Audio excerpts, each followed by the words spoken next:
Hi Hi Gaurav. Ankita, good morning. Hi, good morning. How are you? I'm good. How about you? Yeah, I'm also good, thanks. Give me a moment, okay?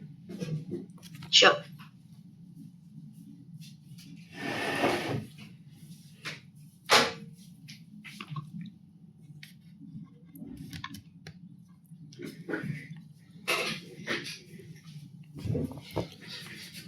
All right, okay. So, Yeah. I'm Gaurav. I'm from Ujjain. I've been working with EY for around 2 years now, and I'm having 6 plus of Java experience with 9 in total. I have also worked with other technologies like .NET and graphics, okay, and currently working with Java, Spring Boot, Hibernate, and microservices. Yeah. Hi Abhishek. Hi Gaurav, really sorry for interruption. I'll just take a quick snapshot. Ankita, can you show me your report? Sure, Abhishek.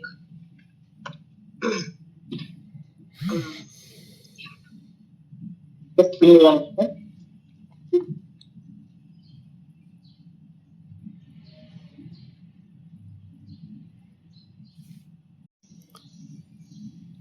Definitely, Gaurav. So I have my tech stack in Java, Spring Boot, REST API, microservices. So I have overall 4.22 years of experience into Java development now, both relevant. So I started my career with Wipro Technologies. So I was working as a Java developer there, designing REST APIs, microservices, and later on I switched to Status Neo, where I worked for a Indian banking based domain. So my tech expertise, my role was to design REST APIs for the services based on the topics that were defined in the Kafka streaming queue. We have an event-driven architecture, and we use Spring Cloud Stream.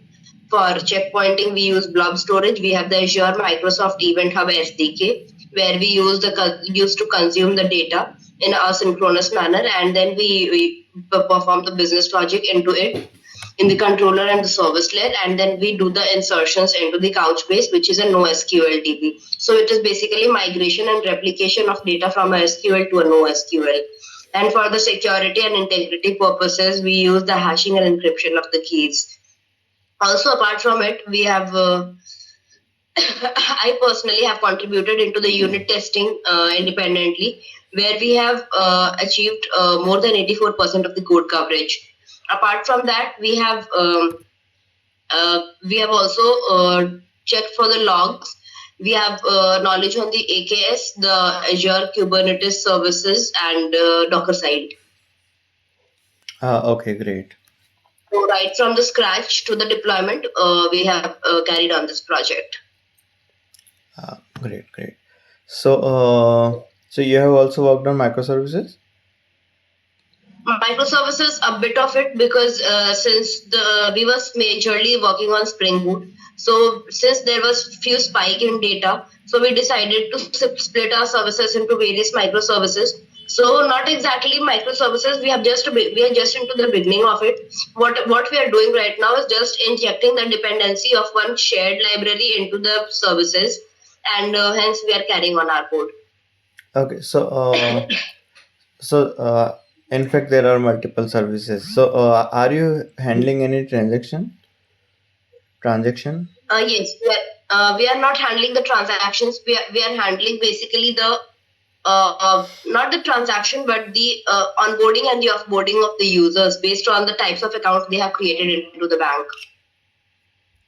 Okay, so how are you handling the security of your application, like when user login, so and after the authorization, authentication, all these things?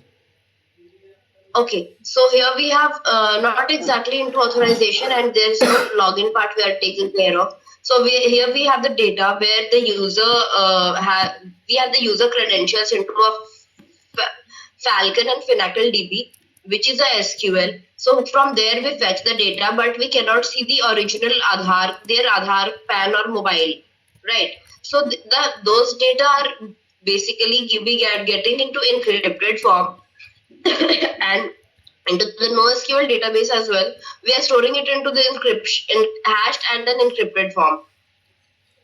We are using the AES mechanism for it, the GCP padding. Okay. So You security is we are using that. Yeah. so what is GCP padding? GCP padding, it is a one of the method for encryption.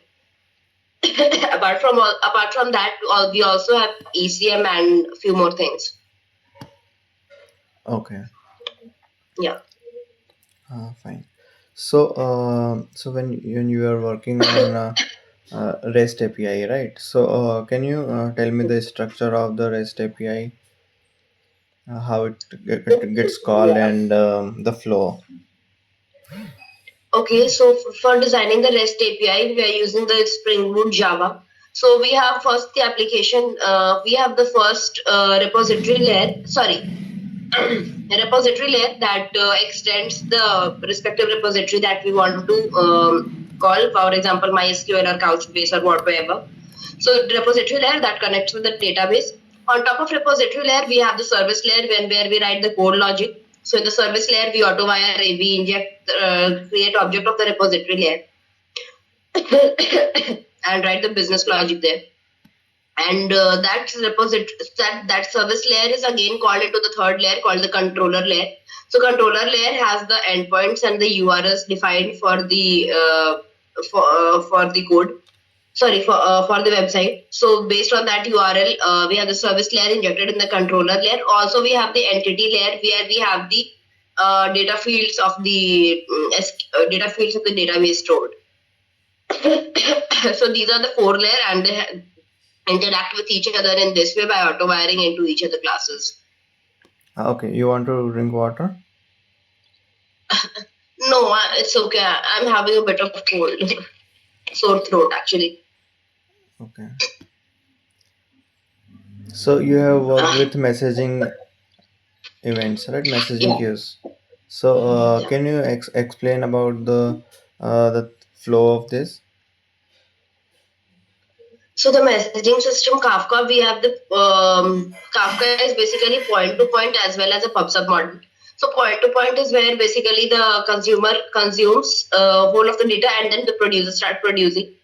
It is basically a blocking queue there. So when the data is finished, then only producer will be able to produce. And when there is an empty space, when this data is all packed up, the consumer will be able to consume. But in public subscribe model, as soon as the data is there in the queue, it simultaneously gets consumed synchronously, get consumed by the consumer. So it's a parallel manner. And here in our project, we are using a PubSub model itself. So public subscribe model is like the data gets published on the topic. The topics, sorry, so there is a broker, and inside the broker is you can think of it as a messaging system where the producer produces and the consumer consumes. So broker is further divided into topics. Topics are further topics. So we receive data on based on multiple topics, respective topics, whatever topics, its respective data is fetched there. Then we have sorry, topics, partitions, and then offsets. So topics are further divided into partitions, and partitions are further divided into offsets. So based on that, data gets published. And the second is on the consuming side, we have the consumers, which consumes the published data. Also, one consumer can consume from only consumes from a topic, but from more than one partition or more than one offsets it can consume. And we have multiple consumers as well consuming from the same topics or partition. So a group of consumer is called consumer group. Okay. So this is the architecture. Yeah. Okay. So can you write a code where you for the suppose you want to write the code for a subscriber? So as of now, we are not actively using the Kafka. we are using the Event Hub Spring Cloud Stream. So there we have Azure Event Hub we are following right now, and we are consuming the data based on the dot async model. So on the Kafka side, I'm not very comfortable writing the code right now. I used it in my last project, which was a telecom based project. Right now, into the balancing domain, we are not exactly into Kafka. Okay. So So I what you are using Azure? Microsoft Azure Events Hub SDK. Similarly, Okay. we have AWS and Amazon, and so for Microsoft, we have Microsoft Azure Event Hub SDK. Okay. It's similar to Azure and AWS and GCP. Okay. Yeah. So you are using the PubSub here. Yeah.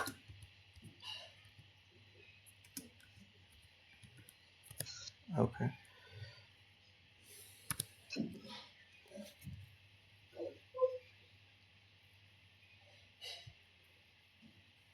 Fine.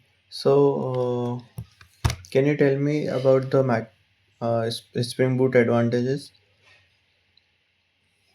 So Spring Boot advantages that we have over Spring is Spring Boot is used for rapid application development. We does not necessarily have to create beans here, so it's all comes under AutoWired. We do not have unnecessary hibernate and whatever. We have our JPA integrated. So whatever thing we need here, we do not have. We do not need any external configuration. We have a dependency for everything, Maven dependencies. So we can add it into our form.xml file and then do a Maven build. So all those things will be integrated. The Tomcat server or Tomcat server by default, or the database integration that we want to do, so that it can extend that repository and everything. So Spring Boot is any day advantageous. Okay. Uh, can you write a code to call a REST API, or you can say one service from another service? Suppose you want to call that. Okay, Just that okay, code for the calling. okay. So should I share my screen? Yeah. Okay, okay.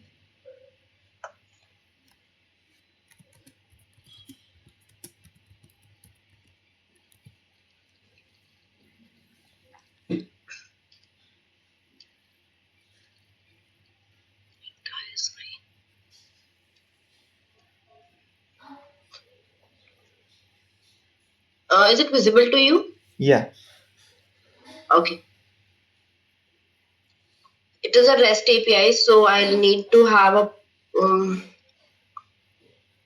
Or should I write it in the notepad itself or somewhere else? Because it will Uh, throw errors in normal class. yeah, you can use this. Just don't call it. Don't Yeah. run it here. Okay, okay.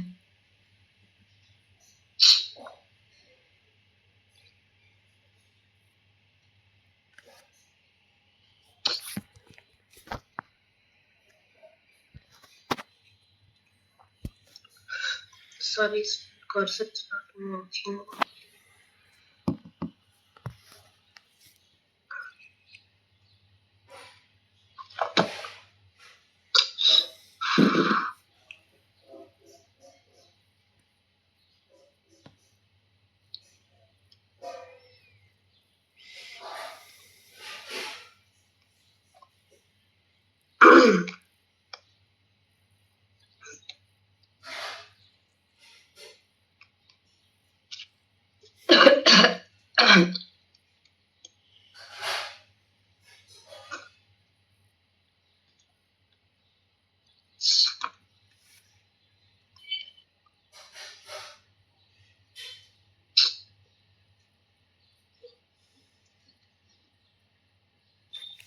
Class demo service.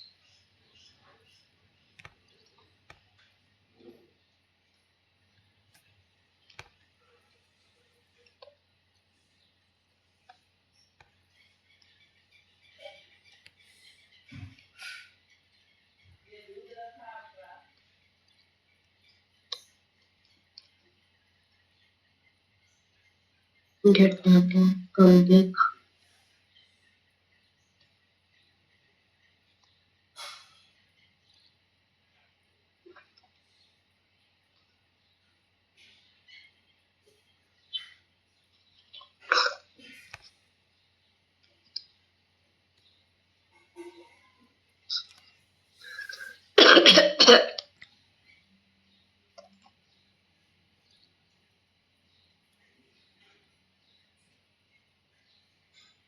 Get mapping of the system.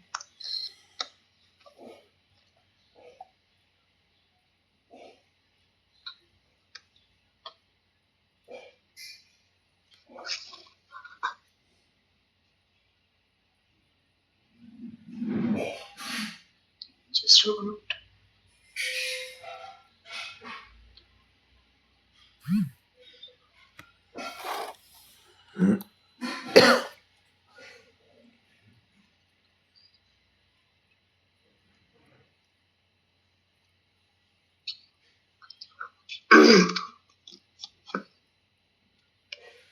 Config.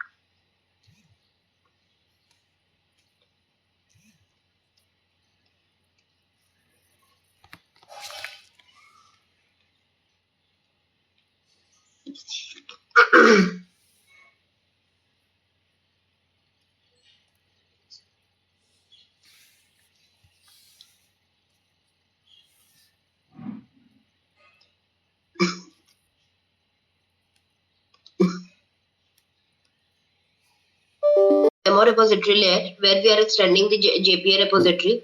Also, we will have an entity class where we'll have our function stored.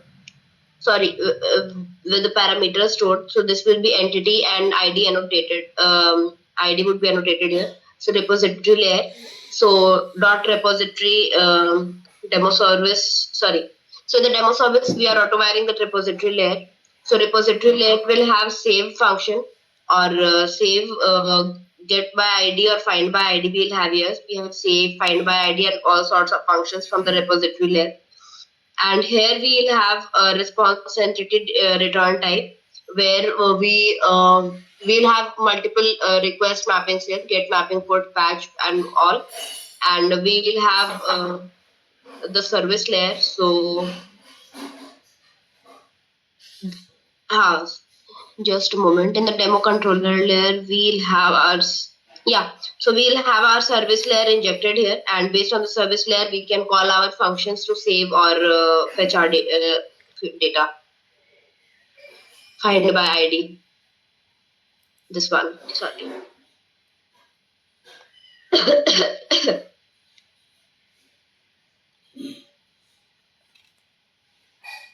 Okay. Demo service. Yeah. So these will be all 4 layers defined in all different 4 packages. So here I have written in just one. Okay. So why Yeah. why you have auto wired demo service in controller and repository in service? So okay, in service we have auto wired it because the service layer is the business logic layer. Here we'll be writing our multiple business logics. So based on that, the business logic will have multiple CRUD operations: create, delete, replace, and update. So based on those, we have the functions here. That is another advantage that comes with Spring Boot. That we have a JPA repository, and we have the JPA repository methods that we can extend and use in our implicit explicit repository. So we use the methods here. Then that's why we use call the demo repository class here. We inject the auto object of it. So the object of it will be created, and on that object we can call multiple methods. to perform operation. And on top of that, we this service layer, we have our business logic performed here. So those business logic, when we hit API and call this URL, so controller with it will have request body and response entity as well. So that will and get mapping, this thing will endpoint will mark our complete URL. And when we enter that URL, on our browser, so what it should return, and it should be something a response entity. And when we check on Postman or Postman as well, it should give a 200 or whatever the thing is required. So here we will have response entity dot get, and if we get that ID, we'll print the return response entity dot OK. Okay. So yeah. Okay. So can you explain the API gateway? API gateway, I'm not very comfortable with it. Sorry, I'm not very comfortable with it. Okay, no problem. Yeah, I'm Okay. still on that learning phase for that part. Hmm. Yeah. Okay. So suppose you have a large data. Okay. Mhm. Large data in the database. Okay, and you want to fetch all the data, and because it's too large, so you are afraid that if it gets system to hang. Okay, so what are the uh, steps you will take that it doesn't hang, and you want to handle it in database?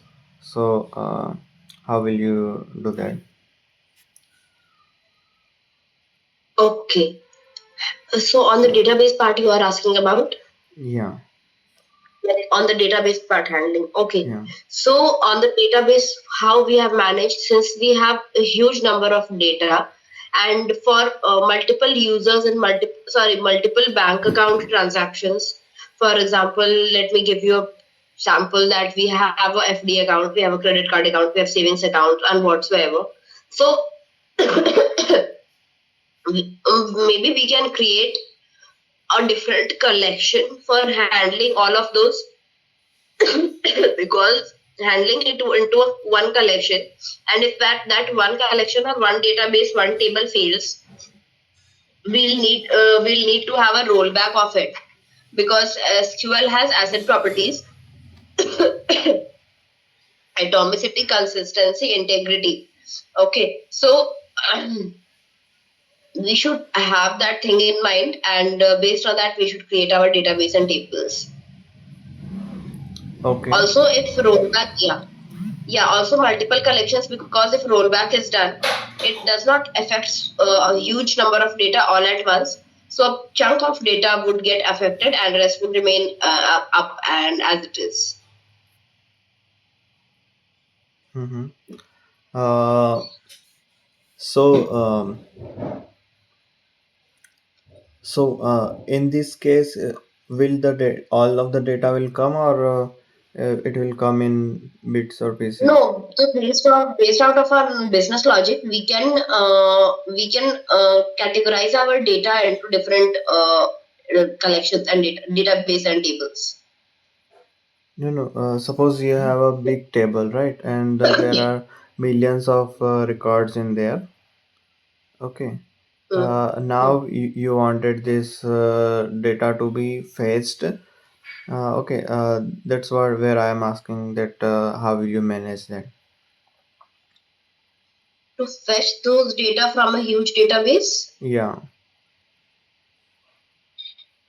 Uh, Can you like a bit particular on what concept are we going into? Because based on the projects and the database, we have different requirements for Have it. you tried And yeah, pagination? pagination and sorting. No, I've just heard of it. I've not exactly used it. Okay. Yeah.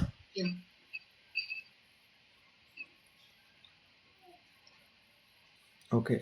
So can you tell me about the composite key? Composite key. So we have the primary key that we set on based on that. So what is not primary is composite key. Okay. That not so. Yeah. So where do you use composite key? Uh, we do not exactly have the use case for it right now. Okay.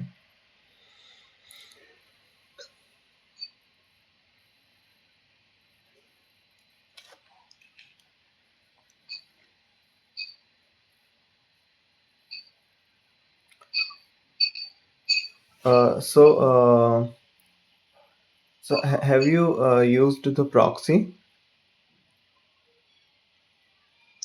No, not no. I'm still into learning phase for all of that. Okay. So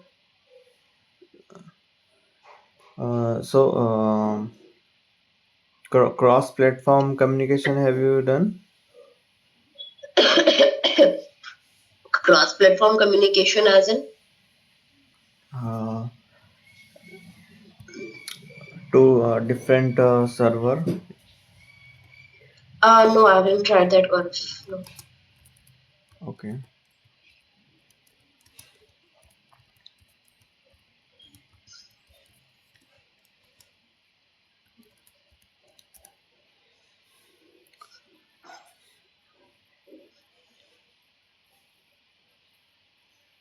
So you have worked with collections, right? Yes. So can you tell me the internal working of a hash set? Hash map. Hash set. Hash set. Okay. So hash map I'm aware of. Hash set.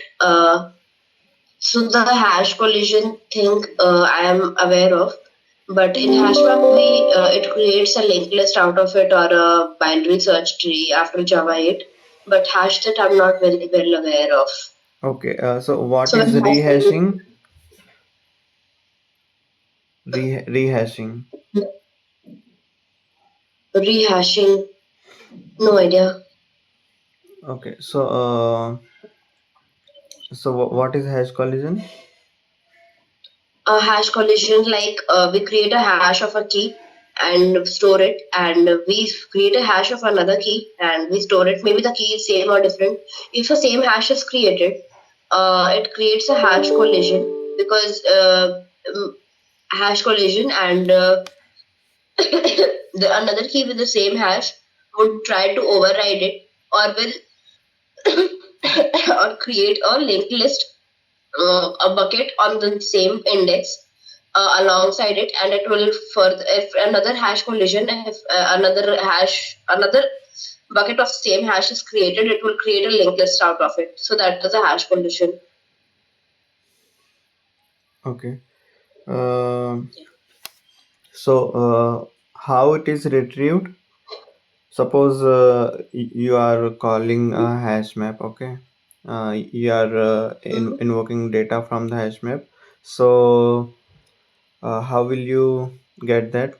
Means if you are calling that, how it is internally going with all the hash code and all. Okay. So internally, you see, we have internally when the object class is a parent class, so it overrides the equals and the hash code method.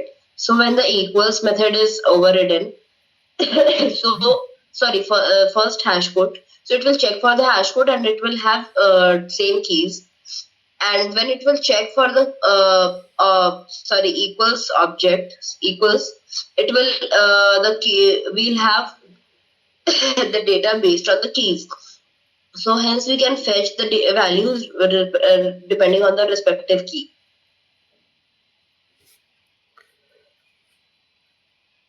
Okay. So can you differentiate the REST and SOAP? Differentiate. REST API and SOAP API? No, so PP I have not exactly used any time.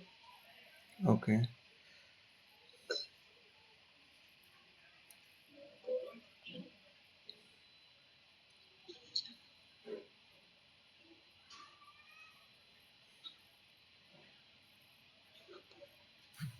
Fine. Uh, so can you tell me where would you use the uh, linked list and where would you use array list? Okay, so since the linked list are connected with nodes and array list has indexing, so when we have array index based searching, sorting, or anything, we use array list. And where we have to perform operations such as insertion, deletion, or updation, we use linked list. Okay.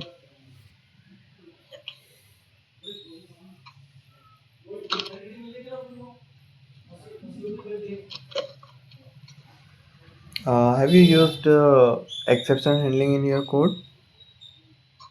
Yes, we have. So can you explain that how you are handling the exceptions? Hmm, okay, so exception handling, we have the following few. The code that may throw an exception, we put it into a try block, and whatever exception chances are there, we put it into a catch block, catch exception E, or maybe into more generalized exception catch. We catch it into a catch block, and then there is a finally block which executes anyhow if whenever there is exception or not, finally block will get executed. So we have unchecked and checked exception. Checked exception, the exception that occur at compile time, and unchecked exception that occurs at runtime. Okay. So have you handled this? Have you used this global exception handling? Yes. So in our project, since we have a Couchbase database, we have a global exception handler where we have a made class,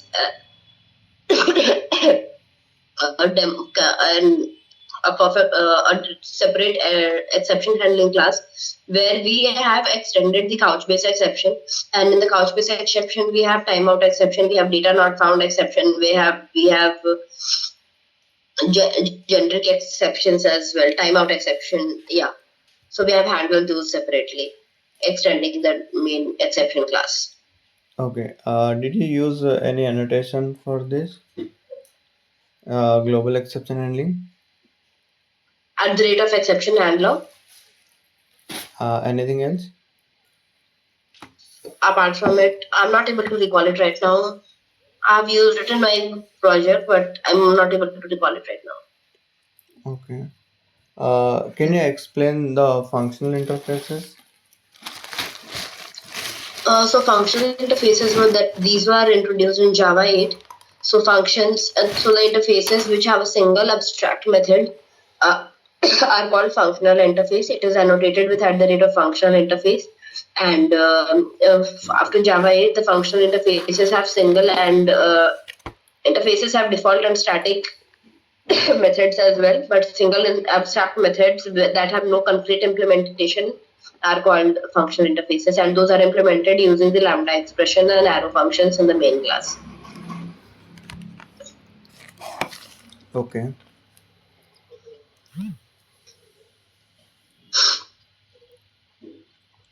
Can you explain aggregation in SQL? No, database side I'm not very comfortable into. Like the database, whatever we have done is through handling through the Spring Boot and the codes itself. Okay. Yeah. Mm. So how are you? What are the annotations you are using when you are using this JPA? So we have used at the rate of repository, at the rate of entity, at the rate of ID for primary key. And apart from that, we have majorly we are using this. Okay. So have you used this second level cache? Second level, Cache in I'm Hibernate? not. No, we have used the Hibernate implementation as Spring Data GPA itself. Okay. So So what are the cache level in JPA? Cache level. Yeah. Uh, I'm not aware of it.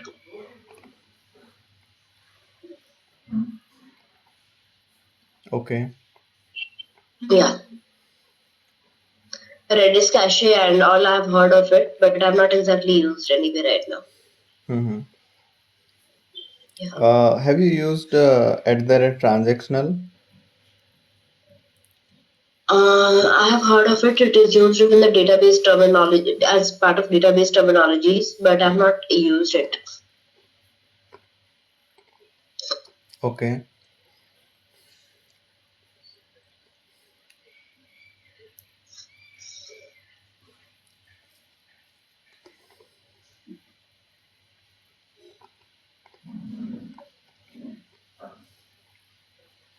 Can you explain the solid principle?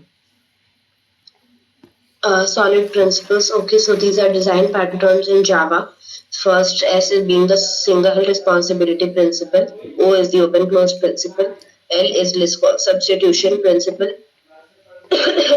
I is interface segregation, and D is dependency injection. So, a single responsibility principle means one class should have single responsibility, and if one or more task is there, so we should delegate into a different class.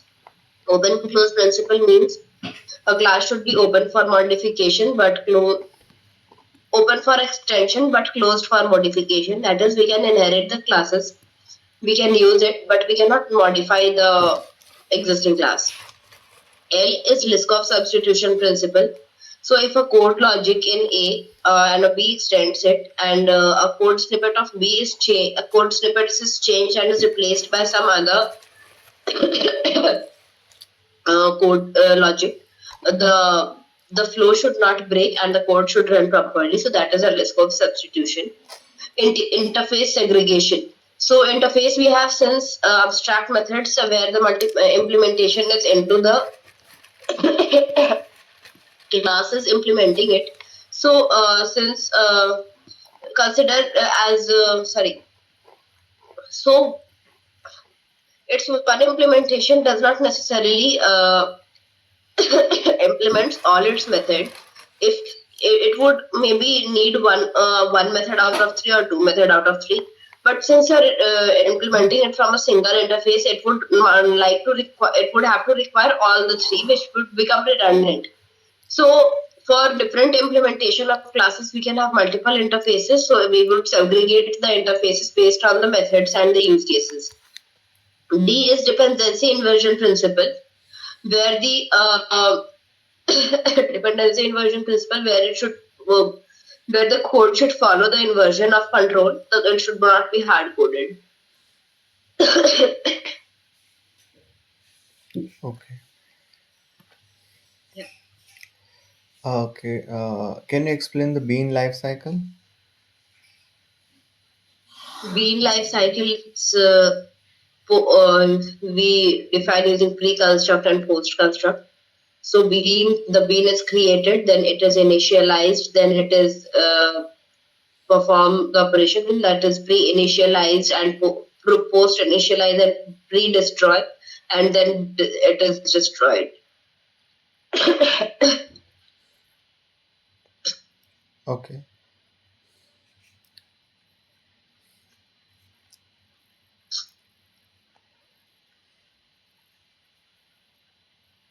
Okay.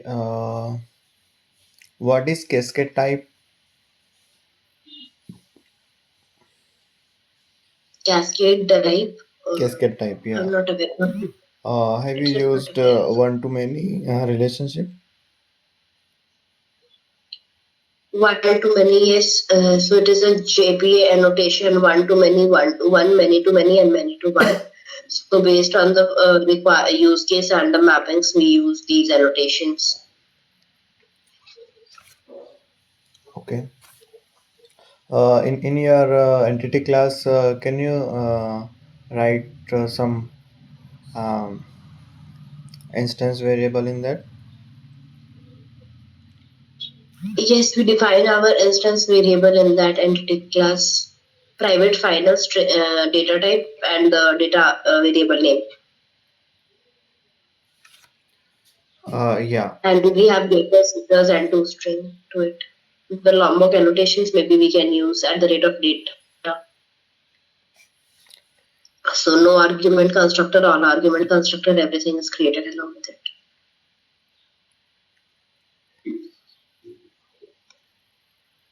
Okay. Can you go to the code? Yeah. And in the entity class, can you add, suppose you want to the list of uh,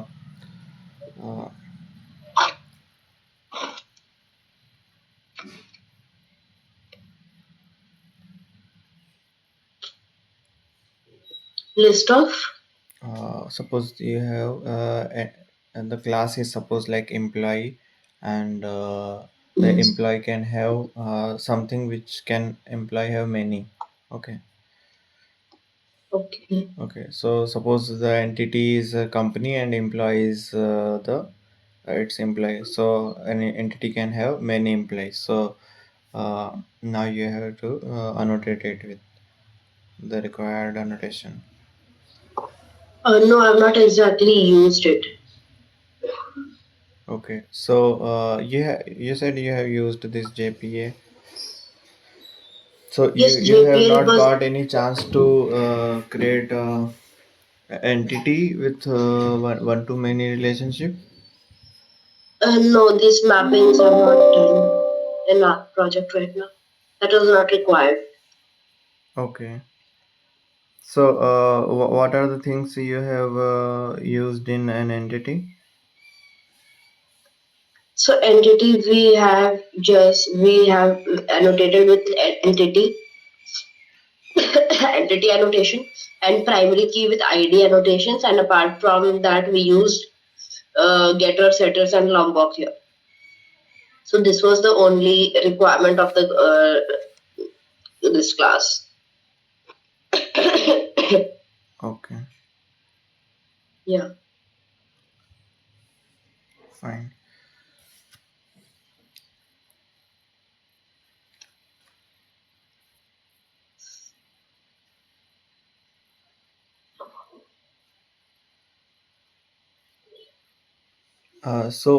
What are the design patterns you have used?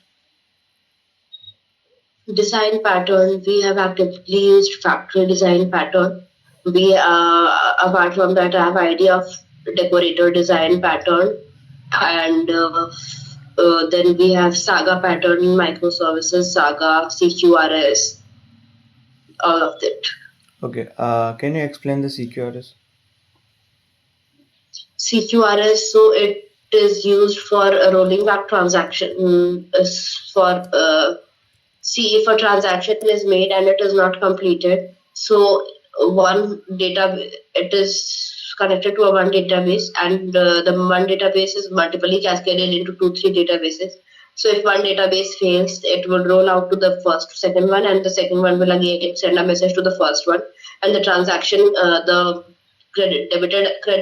debited amount will again come back into the user's account. So that is a pattern. Maybe deep dive, I don't know, but I have a Okay, basic so logic of it. can you tell me the scenario where you have used this? Okay, so in the scenarios where we have a transaction, banking based transaction, and the the transaction is anyway not due to some reason it is not successful, or transaction due to any reason is not successful, or maybe a wrong transaction is made, so the transactions need to be rolled back. So for rolling back those wrong transactions or unethical transactions, we add this use case.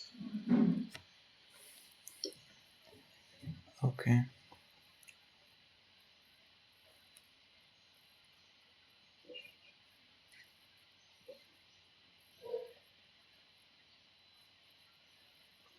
Can you tell me about the future Future as in? in multi-threading? No, I have not such depth knowledge into multi-threading right now. I'm Okay, still into that okay, learning sure. phase. Thanks. Yeah, so I think I'm done from my side. Do you have any question? Okay, so Gaurav, any feedback that you would like to have for me? Yeah, so the feedback is like you need to cover some more topics, right?